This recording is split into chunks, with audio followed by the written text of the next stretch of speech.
this video I'm going to show you how to patch a hole in a solid wall. So we've got this wall here and we used to have some electrical cables chased out, and this is an old wall which has actually got lime plaster and horsehair in it. So we're going to show you how to prime this, patch it up, and then this whole wall is going to be treated with a layer of skin. Now there's a couple of options and everyone has a different way of prepping the wall before they apply their bonding into the hole to fill it. So some people like to use PVA, but PVA is actually water soluble. The moisture in your bonding coat can actually start to dissolve your PVA. You can use SBR, which is latex based, and this is actually resistant to moisture. It creates like a rubbery coating, and then you can use your bonding coat over the top. So the first thing we're going to do is we're going to take our SBR and we're going to mix it. We're going to do 5 parts SBR to 1 part water. So we're going to fill our SBR up to here, up to 50, and then we're going to fill our water up to 250, which gives us our 1:5 ratio. We've got our SBR, which is a latex rubbery type solution, and we're just going to fill that up to about 50. It's not an exact science this. If you're a little bit over or under, it doesn't really matter. If you're dealing with a really porous substance like this wall, if it's quite porous, we've got some stonework here, it'll absorb quite a bit of our SBR. So we want more of a watery mix if we're dealing with a porous substrate. If it's more of a non-porous substrate, we want more latex and less water. And we're just going to add our water up to our 250 mark.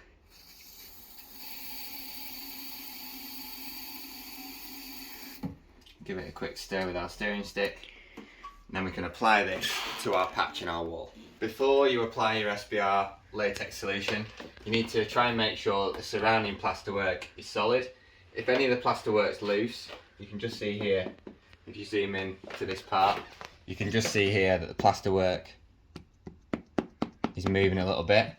You can use a flat knife and a hammer.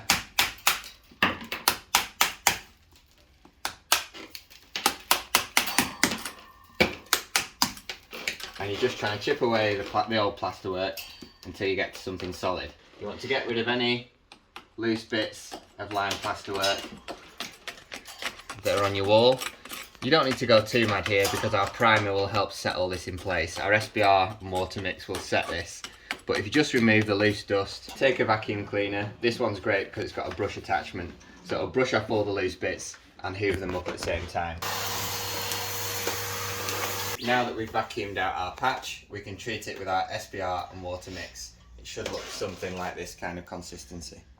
All we do is take an old paintbrush, because you want to throw this away when you're done, and just apply the SBR mix to the wall. It takes about half an hour for this to become tacky, and then you can add your bonding plaster. You've got to be aware that when you're applying your SBR, it might start running.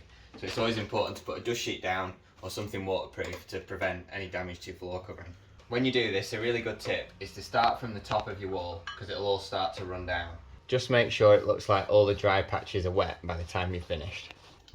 Don't worry if bits of the plasterwork start to crumble and fall off as you're applying your SBR, as that won't really matter. And it also doesn't matter if your SBR goes over the existing plasterwork. We're going to skim all this anyway, so it doesn't matter if you're a little bit sloppy and outside the lines with your SBR. Always make sure you put plenty of SBR around the edges, otherwise all your moisture will be sucked out of your bonding coat and your patch will drop out. We're now going to leave our SBR to go tacky for 30 minutes, and then we're going to come back and apply our bonding coat in the next video.